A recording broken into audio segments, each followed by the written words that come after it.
Doctor मैं इसलिए बन गया था कि मेरे नंबर्स अच्छे आ गए थे इंटरमीडिएट में। शख्सी तौर पे एक ऐसा इंसान हूँ को जिसको बोलना बहुत मुश्किल लगता है। दुनिया में वो बहुत खुशकिस्मत लोग हैं, लकी लोग हैं जिनका पैशन और प्रोफेशन एक होता है। जब बच्चा बढ़ रहा होता है तो उसको क्रिकेट खेलनी है, फुटबॉल खेलनी है, बास्केटबॉल खेलनी है, ये माँ बाप डिसाइड कर रहे होते हैं। मैंने कभी इस बात पे जोर नहीं डाला कि बच्चों को इस बात पे डांटा जाए कि उनके नंबर कम, बल्कि इस चीज़ पे जोर डाला कि उनकी तरबियत अच्छी हो सके। नंबर्स उनके रट के अच्छे आ जाते, समझ के नहीं आते।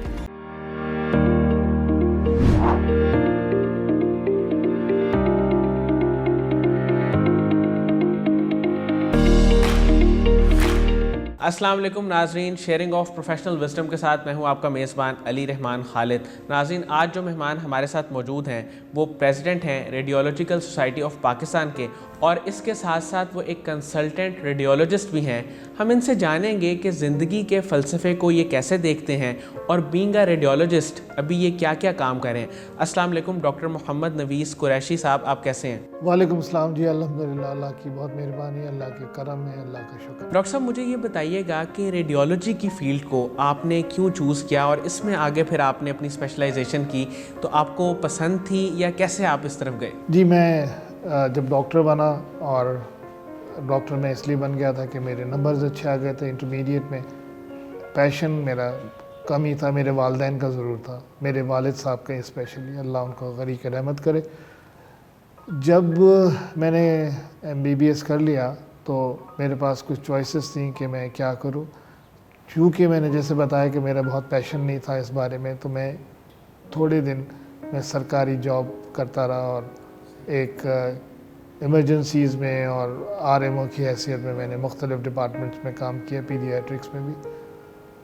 लेकिन शायद मैं एक शख्सी तौर पे एक ऐसा इंसान हूँ को जिसको बोलना बहुत मुश्किल लगता है। यानी बहुत सारे लोगों के साथ बोलना बहुत मुश्किल लगता है, लेकिन जिन लोगों के साथ कुर्बत हो उनके साथ बोलना बहुत अच्छा लगता है। तो मैंने सोचा कि एक कोई ऐसा काम किया जाए कि जो पर्दे के पीछे हो। सही। रेडियोलॉजी एक ऐसा काम था उस वक्त में, यानी जिस वक्त मैंने रेडियोलॉजी के बारे में सोचा, ये लेट 80s की बात या मिड 80s की बात। जब मैंने रेडियोलॉजी का ये सोचा कि हमने तो एक्सरे फिल्म देखनी है, उस पर रिपोर्ट करना है। सही। फिर उसी वक्त में अल्ट्रासाउंड शुरू हो गया, तो वो सीखा और मैं Thomas Jefferson university hospital US गया, फिलाडेल्फिया, वहाँ मैंने ट्रेनिंग की अल्ट्रासाउंड की, और फिर मैं पाकिस्तान वापस आ गया। सर, आपकी जो सोसाइटी है, आप प्रेसिडेंट हैं रेडियोलॉजिकल सोसाइटी ऑफ पाकिस्तान, ये करंटली क्या क्या काम कर रही है और क्या किन किन प्रोजेक्ट्स में अभी इनकी इनपुट है? रहमान, रेडियोलॉजी सोसाइटी पाकिस्तान के 5 कैपिटल्स में मूव करती है। यानी आप उसको चाहे प्रोविंस कह लें, जोन्स कह लें या कैपिटल्स कह लें। कोयटा, लाहौर, पेशावर, इस्लामाबाद, कराची। और जिस दौरान जो सोसाइटी जैसे आजकल कराची में है 2022 में, तो उसके जो मेन ऑफिस बेयरर होते हैं president, secretary general and finance secretary, इसका ताल्लुक उस पर्टिकुलर शहर से होता है। लेकिन बाकी vice president, councillor, joint secretaries पूरे पाकिस्तान से। सही। और जिस दफ़ा सोसाइटी जिस शहर में होती है, जो मेन एक एनुअल कॉन्फ्रेंस होती है, जो 38 एनुअल कॉन्फ्रेंस इस दफ़ा हो रही है नवंबर में कराची में, तो ये भी उसी शहर में होती है। तो हर साल जो कॉन्फ्रेंस, जो एनुअल कॉन्फ्रेंस होती है, वो एक ही कॉन्फ्रेंस होती है, वो या कराची में होती है, कोयटा में, लाहौर में, इस्लामाबाद में या पेशावर में। सर, मुझे ये बताइएगा कि ज़िंदगी के बारे में आपका फ़लसफ़ा क्या है? आप ज़रा डिफरेंट देखते हैं चीज़ों को, सेल्फ़ डेवलपमेंट को भी आपने काफ़ी स्टडी किया हुआ है, आपने मेंटोर्स को भी काफ़ी सुना हुआ है, तो लाइफ के बारे में जो आपकी फ़िलॉसफ़ी है वो क्या है? रहमान, ज़िंदगी एक मरक़्क़ा है, और आम तौर पे ये कहा जाता है कि आपको पता होना चाहिए कि आप क्या काम अच्छा कर सकते हैं। और दुनिया में वो बहुत खुशकिस्मत लोग हैं, लकी लोग हैं जिनका पैशन और प्रोफेशन एक होता है।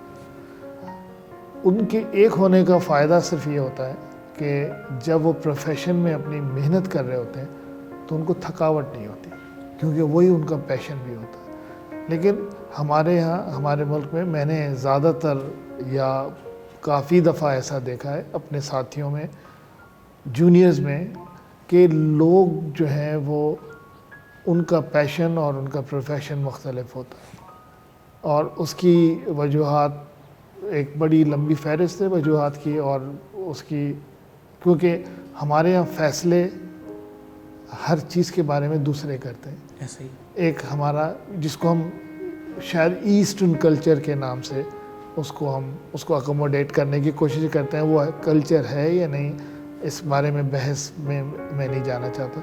फॉर एग्ज़ाम्पल बच्चा पैदा हुआ, उसको किसी स्कूल में जाना है, ज़ाहिर है बच्चा तो डिसाइड नहीं करेगा।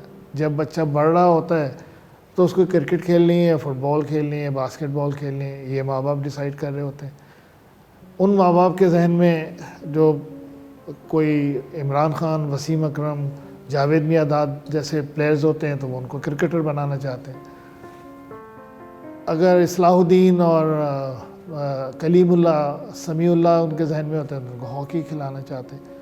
ये ज़रा कम ही देखा जाता है कि बच्चा क्या खेलना चाहता है। इसके बाद ज़्यादातर तवज्जो इस बात पे दी जाती है कि हर बच्चे को कहा जाता है क्लास में फ़र्स्ट आना है। ऐसे किसी बच्चे को ये नहीं कहा जाता कि तुम अच्छा पढ़ो। जो मैं अपने बच्चों को कहता, मैंने अपने बच्चों को कहा मेहनत करो, यानी दिन में 2-3 घंटे स्कूल के अलावा पढ़ना। सही। उसके बाद जब नंबर जो भी आते हैं उसका ताल्लुक़ इस बात से नहीं है कि आपने कितनी मेहनत की थी, कितनी नहीं की। और मैंने कभी इस बात पे ज़ोर नहीं डाला कि बच्चों को इस बात पे डांटा जाए कि उनके नंबर कम है, बल्कि इस चीज़ पे ज़ोर डाला कि उनकी तरबियत अच्छी हो सके। एजुकेशन एक अलग चीज़ का नाम है। फ़िज़िक्स में, उर्दू, अंग्रेज़ी, इसमें अच्छे नंबर आना एक अलग काम है, और वो एक अच्छे इंसान के तौर पे डेवलप हों वो एक अलग काम है। और मेरे ख़्याल में अल्टीमेटली इन बच्चों को अच्छा इंसान बनना चाहिए, ना माँ सिवाय इसके कि अगर मैं ऐसे बच्चों को जानता हूँ जिन्होंने मैं बिल्कुल सच्चाई के साथ कह रहा हूँ कि जो BA पार्ट 1 में मैट्रिक में कितने नंबर आए थे, 75% आए थे। उर्दू पढ़ी थी, हाँ जी, Urdu 9th, 10th, 11th, 12th पढ़ी है। शिकवा किसकी लिखी हुई नज़म है सर, पता नहीं यार। शिकवा, जवाब शिकवा तो अल्लामा इकबाल का बहुत बारकतुल आला कलाम है। ऐसे ही सर बहुत साल हो गए ना। तो मैंने कहा मुझे तो मैट्रिक किए हुए 45-46 साल हो गए, मुझे याद है, और तुम्हें 5-6 साल पुरानी बात याद नहीं। बात ये कि इंटरेस्ट ही नहीं है। सही। जो वो पढ़ रहे हैं उसमें इंटरेस्ट नहीं है। जब इंटरेस्ट नहीं है तो वो चीज़ें याद नहीं रहती, और वो नंबर्स उनके रट के अच्छे आ जाते हैं, समझ के नहीं आते। सर मैं इसी बात को आगे लेके चलूँगा कि हमारे यहाँ जो रिसर्च एंड डेवलपमेंट है, आप माशाल्लाह कंसल्टेंट रेडियोलॉजिस्ट हैं, आप इस चीज़ को बेहतर जानते होंगे। रिसर्च एंड डेवलपमेंट पे उस तरह काम नहीं हो रहा जैसे बाहर के ममालिक में हो रहा है। तो ये कैसे बेहतर बनाया जा सकता है कि हमारे यहाँ भी रिसर्च एंड डेवलपमेंट पे काम हो, लोग रिसर्च करें, नई नई इनोवेशंस करें, इसको कैसे बेहतर किया जा सकता है? रहमान साहब, रेडियोलॉजी सोसाइटी ऑफ पाकिस्तान इस पे काम कर रही है, और वो इस तरह है कि हमारा एक जर्नल निकलता है, पाकिस्तान जर्नल ऑफ रेडियोलॉजी। सही। उसमें 60% कम से कम नए आर्टिकल्स होते हैं जो रिसर्च पे मबनी होते हैं। और एक वक्त ऐसा भी था कि हमने अपने रेडियोलॉजिस्ट को या जूनियर रेडियोलॉजिस्ट को कहा हुआ था कि अगर वो अपनी ओरिजिनल रिसर्च करेंगे तो रेडियोलॉजी सोसाइटी उनको कोई एक कैश प्राइज़ भी देगी, just to encourage them, appreciation और एप्रिसिएशन के लिए। और अब भी हमारा रेडियोलॉजी सोसाइटी का एक कमेटी है जो रिसर्च एंड डेवलपमेंट को देखती है, और रिसर्च पे हमारी कोशिश है कि हमारे पाकिस्तान में जितने अस्पताल हैं उनमें जो जो कुछ भी काम हो रहा है उस पर कुछ अच्छा काम किया जा सके, कोशिश है।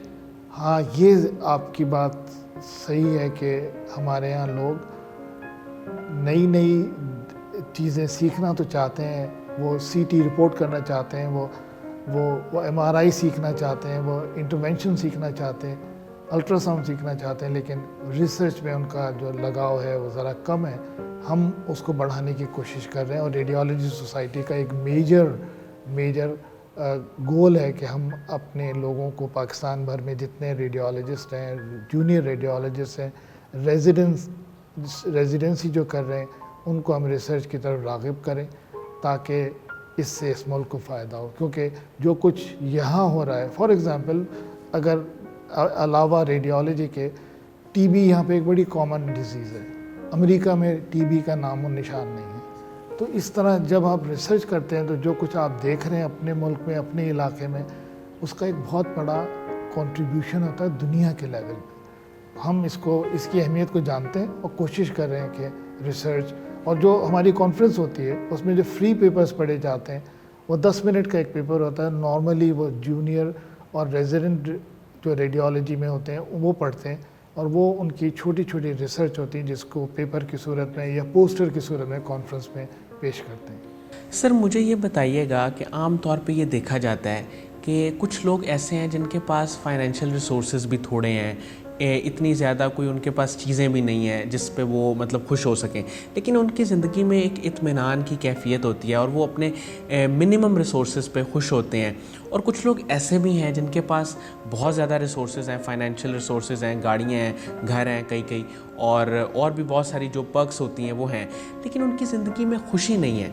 آپ کیا سمجھتے ہیں کہ خوشی کیا ہے اور اس کا تعلق کس چیز کے ساتھ ہے؟ رحمان صاحب, خوشی ایک بالکل مختلف چیز ہے. ایک ایسی چیز ہے کہ جس کا کسی کو اندازہ ہی نہیں ہے. انسانوں کو اپنی بھی خوشیوں کا اندازہ نہیں ہے.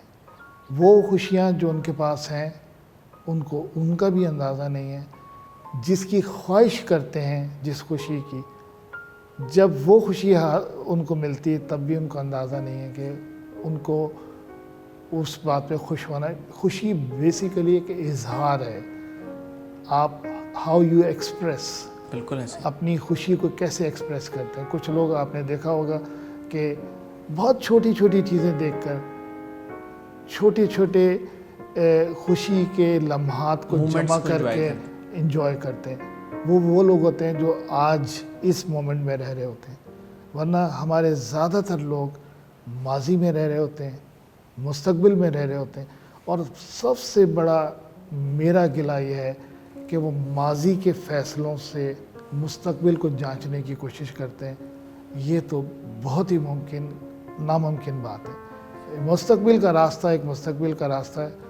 میرا ماننا صرف یہ ہے, انسان صرف کوشش کر سکتا ہے, صحیح, رزلٹ اللہ کے ہاتھ میں. ایک ہی طرح کے لوگ ایک ہی طرح سے چلتے ہوئے, ان میں کچھ لوگ کامیابی کی منزلوں میں جھنڈے گاڑ دیتے ہیں اور کچھ لوگ پیچھے رہ جاتے ہیں. اس کا مطلب یہ نہیں ہے کہ کسی نے کوشش کم کی یا کسی نے کوشش زیادہ کی. یہ ان کا اپنا پیشن ہوتا ہے, یہ ان کی خواہش ہوتی ہے اور پھر اللہ کی مرضی ہوتی ہے. ایسے ہی. آپ کو جو مل جائے اس پہ آپ کو خوشی کا احساس رکھنا آپ کا کام ہے, کسی اور کا کام نہیں. کوئی آدمی آپ کو خوشی 100 روپے دے کے بھی خوشی نہیں دے سکتا, اور کہیں آپ 100 روپے دے کے بھی خوشی حاصل کرتے ہیں. ایک شخص ہے جو ایک کاسا لے کے روڈ پہ کھڑا ہے, ایک آدمی گزر گیا, آپ یقین کریں اس کو افسوس بھی نہیں ہوگا اور خوشی بھی نہیں ہوگی.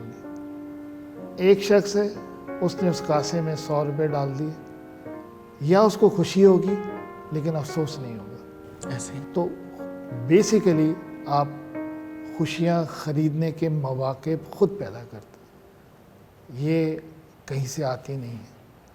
اور دنیا میں جتنے بھی لوگ ہیں اگر آپ ان کی باتیں کریں, فار ایگزامپل میں نام نہیں لے سکتا ایسے لوگوں کی جو ہم یہاں بیٹھ کے کہتے ہیں کہ بہت یار کیا بات ہے, کتنی ان کی پاور ہے, کیا بڑا گھر ہے, کتنی دولت ہے, ان کے اپنے جہاز ہیں اور یہ سب.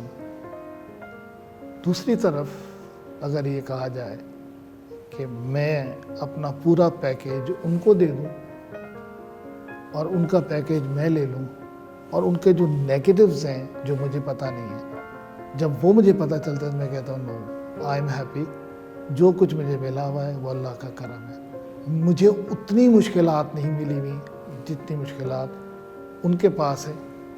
वो कहते ये है ना कि हम बेसिकली, एक बच्चा है 8 साल का बच्चा है, एक बच्चा है उसी का भाई 2 साल का बच्चा है, वो 2 साल का भाई उसको छेड़ रहा है, वो 8 साल का बच्चा बहुत अपनी किताबें रख रहा है, उसकी किताब छीन रहा है, तो बहुत उसके साथ चिढ़ रहा है कि क्या ये छोटा मेरे साथ ये कर रहा है। तो मेरे एक दोस्त थे, उन्होंने कहा इधर आओ, ये जो बच्चा है ना, तुम्हारे कितने फ्रेंड्स हैं? बहुत से फ्रेंड्स हैं क्लास में, बहुत ये फ्रेंड्स हैं, वो तो तुमने खुद बनाए। ये जो बच्चा है, ये अल्लाह ने आपको एक फ्रेंड दिया है, सही, आपका भाई है। उन फ्रेंड्स के साथ तो आपने ओ लेवल्स किया, वो कहीं और चले गए, किसी के साथ आपने ए लेवल्स किया, फिर कहीं और चले गए, वो डॉक्टर बने, वो कहीं और चले गए, आपने किसी और मुल्क में चले गए, वो पाकिस्तान में रह गए, वो पाकिस्तान में नहीं रहे, वो कहीं चले गए, तो वो ख़त्म हो जाते हैं। ये जो भाई है, ये आपका जो फ्रेंड है, ये सारी उम्र आपके साथ है। तो जो निभाना है ना, वो रिश्ते निभाना है। माँ क्या है? माँ कोई रिश्ता नहीं है, एक कैफियत है, एहसास है। हम कभी कभार किसी खातून के रवैये से कहते हैं यार कितना अच्छा उन्होंने रवैया अख्तियार किया, ऐसे जैसे माँ हो। बिल्कुल ऐसा। तो इसका मतलब माँ कोई रिश्ता नहीं है, एक कैफियत है। बिल्कुल। भाई कोई रिश्ता नहीं है, एक कैफियत। मेरा फलाना दोस्त है, मेरे साथ बहुत अच्छा है, ऐसा है जैसे भाइयों की तरह। इसका मतलब है कि भाई भी एक रिलेशनशिप, अगर आप उसको निभा रहे हैं तो आपको खुशियाँ हासिल हैं। और अगर मुझे आप 1 मिनट इजाज़त दे दें। जी सर। हार्वर्ड यूएस में एक उन्होंने अपने एलुमनाइज को लेटर लिखा, जिसमें वहाँ के, आपको पता है फारिग तहसील लोग कितने बड़े बड़े, हार्वर्ड में पढ़ना ही बड़ी बात है। और फिर उसके बाद वहाँ से जाने के बाद कोई बहुत बड़े CEOs हैं, कोई इंजीनियर्स हैं, डॉक्टर्स हैं, 3 या 4 अमेरिकन प्रेसिडेंट भी बने। उनसे पूछा खुशी क्या है, कि यानी after 30 years of their graduation, जब उन्होंने दुनिया में सब कुछ कर लिया, जब उनके जवाबात आए और उसको कंपाइल किया रिज़ल्ट को, तो इन्फ्रेंस ये निकला खुशी रिश्ते निभाने में। और हम पाकिस्तान में ही देखते हैं कि हम इसको बिल्कुल इग्नोर कर रहे हैं। अगर मैं अपनी उम्र में आकर ये सबक देना चाहता हूँ कि रिश्ते निभाने में खुशी है, तो वो जो अभी 20 साल के हैं, 30 साल के हैं, 40 साल के हैं, वो अगर मेरी बात सिर्फ इसलिए भी मान लें कि जैसे एक रोड होता है ना, तो मैंने 60 मील रोड क्रॉस कर लिया है, कोई अभी 20वें माइल्स पे है, कोई अभी 30th माइल पे है। ऐसा ही है। तो मैं अगर उसको फ़ोन करके कहूँ कि देखो 20वें माइल पे ना रेत बहुत ज़्यादा है, 25वें माइल पे पानी बहुत है, उसके आगे सर्दी है, वहाँ पे एक रेस्टोरेंट है, तो मान लेते ना लोग, मान लेते। तो आज वो मेरी बात ऐसे मान लें कि रिश्ते निभाने में खुशी उसी में मौजूद है। सर, कासिम अली शाह साहब के लेक्चर्स आपने सुने हुए हैं, उनके काम को, उनके प्रोजेक्ट्स को आप देख रहे हैं, मुझे ये बताइएगा कि उनके काम के बारे में और उनकी फाउंडेशन के बारे में आप क्या कहेंगे? रहमान साहब फाउंडेशन तो मैंने बहुत रिसेंटली देखी, आज मैं यहाँ मौजूद हूँ इसमें। कासिम अली शाह साहब को मैं कोई चंद बरसों से सुन रहा हूँ, पहले थोड़ा थोड़ा सुनता था, अब मेरा सबसे ज़्यादा टाइम जो मेरे प्रोफेशन के अलावा या मेरे घरेलू मसरूफियात के अलावा है, वो उनको सुनना है। वो इतनी ज़बरदस्त बातें कर रहे हैं कि जिसकी कोई इंतहा नहीं।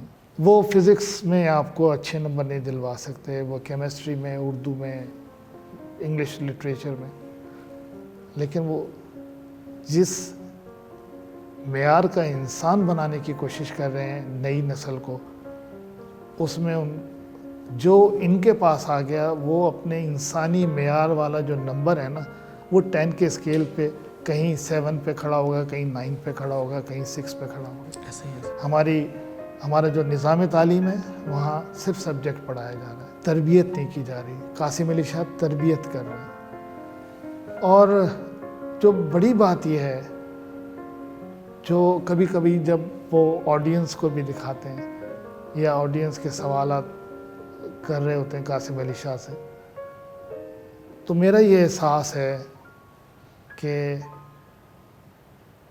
میں اس سے سوچتا ہوں کہ وہ کتنے پریولیجڈ ہیں کہ وہ قاسم علی شاہ کے کسی نہ کسی طرح نزدیک ہیں، اور کتنا انفارچونیٹ ہے کہ ان کو پتہ نہیں ہے کہ وہ کتنے بلیسڈ ہیں۔ وہ اس کو بھی ایک ایسی کلاس لے رہے ہیں کہ جیسے وہ کسی یونیورسٹی میں پڑھ رہے تھے۔ اگر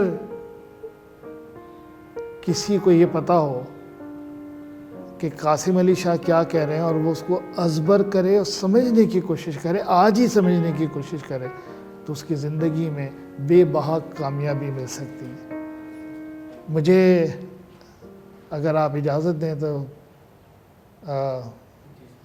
اسد اللہ خان غالب صاحب نے ایک نظم لکھی ہے، اور اس میں ایک شعر تھا کہ ہم نے مانا کہ تغافل نہ کرو گے لیکن، بلکہ پہلا شعر یہ ہے کہ کون جیتا ہے تیری زلف کے سر ہونے تک، دوسرا شعر تھا کہ ہم نے مانا کہ تغافل نہ کرو گے لیکن خاک ہو جائیں گے ہم تم کو خبر ہونے تک۔